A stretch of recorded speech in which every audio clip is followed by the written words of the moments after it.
shot while attempting an armed robbery on a Keswick service station. A customer who'd been having coffee with the attendant pulled out a gun and opened fire, hitting the assailant in the neck. Tonight he's in a critical condition. The would-be bandit walked into the Caltex service station around 9:30 last night, brandishing what was later found to be an imitation pistol. He allegedly threatened the female attendant and ran off with a small amount of cash. But the attendant's friend who'd stopped by to have a coffee stepped in. He was carrying a loaded gun and allegedly shot the fleeing bandit in the neck. Police say the injured man returned to the service station and collapsed. I would suggest because he realised that he'd been shot, and he more than likely came back in seeking attention. The 18-year-old man was rushed to the Royal Adelaide Hospital with the bullet lodged behind his right eye. He's undergone emergency surgery and is in intensive care. Caltex management says at this stage there are no plans to stop women working night and graveyard shifts. I would think it's fair to say we don't have too many women on a shift from, say, midnight to dawn on the 24-hour sites, which is generally when the majority of these incidents happen. Police say it's likely the injured man will be charged in a bedside sitting. The Director of Public Prosecutions will decide whether the man who fired the shot will be charged. Police say they'll refer the case to the DPP, who may now be charged over the shooting. The 18-year-old bandit was hit once in the head, the bullet lodging behind his right eye. He was shot while fleeing the Richmond service station after threatening the female cashier with a pistol and large knife. But as he reached the door, he was confronted by a customer who'd been sitting unnoticed behind the counter. Startled, the bandit raised his gun, but the customer was also armed with a .22 caliber pistol. A shot was fired, which subsequently struck the offender. Police say the bandit's gun was later discovered to be a replica. Tonight he remains in Royal Adelaide Hospital, the bullet still in his head and facing armed robbery charges. Police are now turning their attention to the customer, a tow truck driver who regularly stops at the station to drink coffee with staff. Under South Australian law, it's illegal to carry a concealed handgun. Police are refusing to comment on growing speculation he'll be charged. I'm not trying to be evasive on this, but it's a matter where all of the available evidence has to be assessed. And of course, then the ultimate decision on this would be within the province of the Director of Public Prosecutions. The shooting's now said to reignite debate over our gun laws, the rights of citizens to protect themselves and what constitutes reasonable force. A teenager who was shot robbing a service station on Saturday night remains in a critical condition, but his condition is deteriorating and there are growing fears that he won't survive. The shot was fired by Kingsley Foreman, a tow truck driver who was inside the station during the robbery. He says he acted in self-defence. Police say it will be next. The station says a young bandit who was shot during a service station robbery at Keswick was responsible for his own death. The teenager died in hospital last night and the case has been declared a major crime. RIH doctors switched off 17-year-old Dallas Milsom's life support system last night. Tow truck driver Kingsley Foreman shot the teenager while he was carrying out an armed hold-up at the Keswick Caltex service station. The Service Station Division of the Motor Trade Association says while there's sympathy for the family, any blame rests with the teenager. Absolutely. He would be alive today if he went about his business normally. But at the same time, Mr Flashman says the association doesn't support the action of Mr Foreman either. The committee doesn't condone heroics on the part of anybody, whether it's the public or the staff. Police are expected to have a report ready for the Director of Public Prosecutions by the middle of next week. He'll then decide if any charges should be laid. Mr Foreman's lawyer, Gary Coppola, says there's nothing further to say until then, but in an earlier interview he told National 9 News his client was taking the shooting hard. And he's considering seeking some counselling at the moment, but it's something that he's told me is playing on his mind. Ray McGee, National 9 News. The Prime BBC News. A warning tonight from the State Attorney General. Last night's acquittal of an Adelaide man on a shooting murder charge is not a licence to kill. Trevor Griffin says the unanimous verdict is a one-off and does not send any message to gun owners or the community. His views are echoed by the defence lawyer in the case, who says the gun lobby can take no solace from this decision. Last night, a Supreme Court jury unanimously acquitted 37-year-old tow truck driver Kingsley Foreman of the murder or manslaughter of 17-year-old Dallas Milsom last year. Foreman said the robber turned at the doorway and threatened him with his replica pistol. This was a hotly contested issue at trial because that moment was not captured on the video. South Australia's Attorney-General warns the verdict is not a precedent. My very strong message to South Australians is that this does not present a licence to shoot or to kill, to use force which goes over the top. I spoke to the person involved, I got all the facts, and I believe that he'd done nothing that anyone else in the same position wouldn't have done. Foreman's defence lawyer, Michael David, says the gun lobby should not take solace from the decision. This is a case on its facts in this court. It has absolutely nothing to do with whether Mr Foreman owned a gun or his right to own a gun or anything like that. Foreman still faces court action. He's charged with a breach of his gun licence by carrying a loaded pistol on that night. And Kingsley Foreman has admitted that he feared the Port Arthur massacre may have swayed the jury in the prosecution's favour. He made the admission in an interview on commercial television. That was my biggest concern, because you know, with one of the worst tragedies in the world, unfortunately involving a firearm, and of course people may associate one firearm as another firearm, and yes, it was definitely a worry for me. But the thing that I've said from day one is I don't care if they lock me up for 20 years.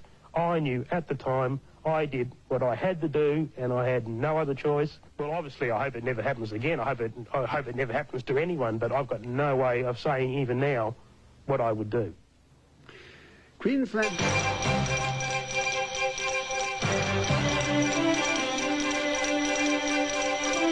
Our exclusive interview with the man who killed in self-defence.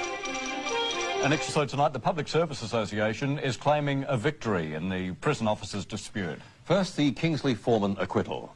And the man who killed in self-defence has spoken for the first time about his ordeal. He says he regrets the death of armed robber Dallas Milson, but feels no guilt. He also says he should never have been charged in the first place. I really, honestly, don't now remember firing the gun, no.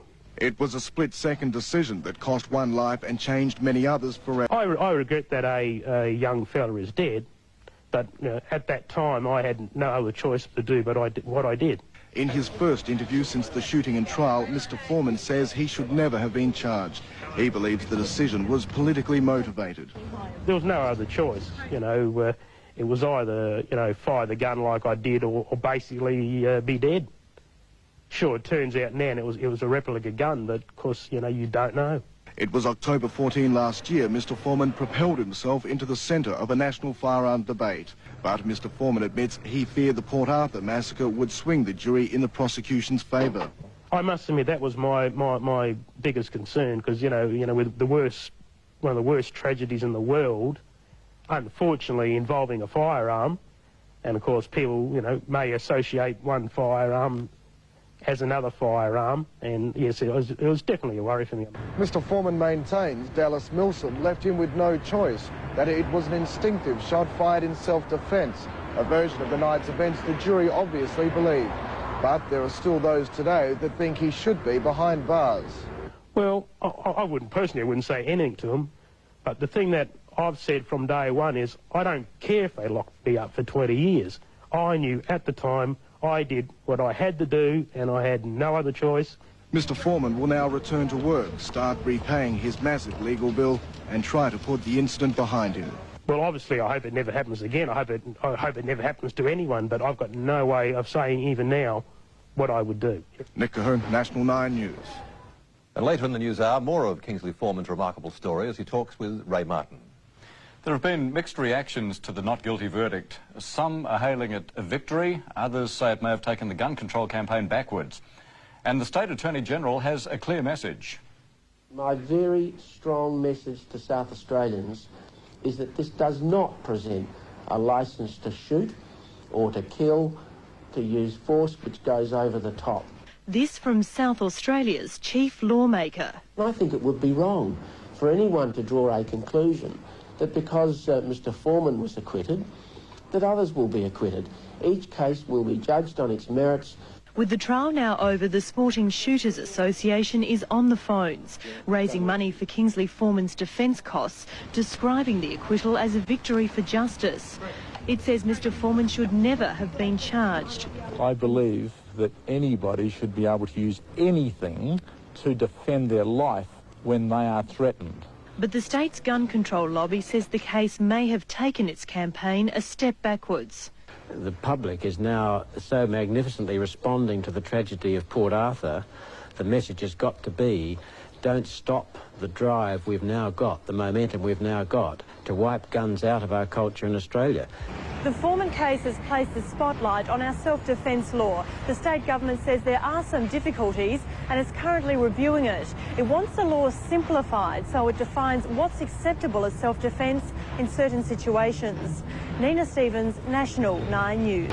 He's obviously relieved and obviously pleased that a just result's been achieved, and he would now very much like to spend some time with his family in quietly recovering from what's been a terribly traumatic experience. Foreman himself was too upset to say much. I really don't know how I feel at the moment, sorry. Graham Hunter, 7 Nightly News. In the wake of last night's acquittal of Kingsley Foreman, the Attorney-General has foreshadowed changes to the law of self-defence. He says the move isn't a reflection on the jury's verdict, it's simply time to clarify the law. Attorney-General Trevor Griffin was anxious to disassociate last night's verdict with today's announcement. It's one case, the jury were there, they heard all the evidence, saw the videos, looked at the witnesses, listened to the defence and the prosecution addresses, the judges summing up. They came to a decision. Lots of sections and subsections. Mr Griffin says it needs to be more easily explained to juries. Reasonable men and women faced with a situation of threat, believing it to be imminent and of risk to them, are entitled to react, but they shouldn't go over the top. Keith Tidswell from the Sporting Shooters Association says he's pleased with the Foreman result, but We don't believe that the man should have ever been charged. It's not something that anybody ever undertakes lightly. You're in the area of personal self-defence, and that's an issue which is a very scary issue for people. Leslie John. Gun owners today in the wake of the acquittal of an Adelaide tow truck driver charged with murder. The Attorney-General said the jury's verdict should not be interpreted as a call to arms for vigilantes. Kingsley Foreman walked free last night, but he'll have to face the courts again on firearms charges. Sorry, at the moment I can't. I'm too emotional at the moment. Sure, but how do you feel I really don't know how I feel at the moment. Sorry. And he would now very much like to spend some time with his family in quietly recovering from what's been a terribly traumatic experience. Attorney-General Trevor Griffin warns the verdict does not represent a call to arms for vigilantes. It does not present a licence to shoot or to kill, to use force which goes over the top. We need to make some hard decisions about exactly how much force a person can use outside of their own home. Mr Sarr says he's concerned that radical gun owners, still smarting from reaction to the Port Arthur massacre, will interpret the acquittal as a victory. This wasn't a decision where any of the jurors would have thought, I think I'll send a message to a radical element of the gun lobby. Foreman will face the Adelaide Magistrates Court on the firearms charges next month. Stephanie Taylor, 10 News. Who killed an armed robber has been fined over firearms charges. Kingsley Foreman has been ordered to pay $1,500. The decision comes less than a month after Foreman was found not guilty of murder. Foreman refused to comment following his sentencing today in the Adelaide Magistrates Court. Earlier, he'd pleaded guilty to carrying a loaded magazine for his .25 calibre semi-automatic Beretta pistol. Foreman's murder trial was heard last month amid the controversial guns debate, but the jury found he acted in self-defence and cleared him. Defence lawyer Gary Coppola says Foreman took the gun into the store to show Ms Rowe what a real pistol looked like. Foreman thought his collector's licence allowed him to display it to friends. Mr Coppola says Foreman's not a person with any tendency towards violence at all.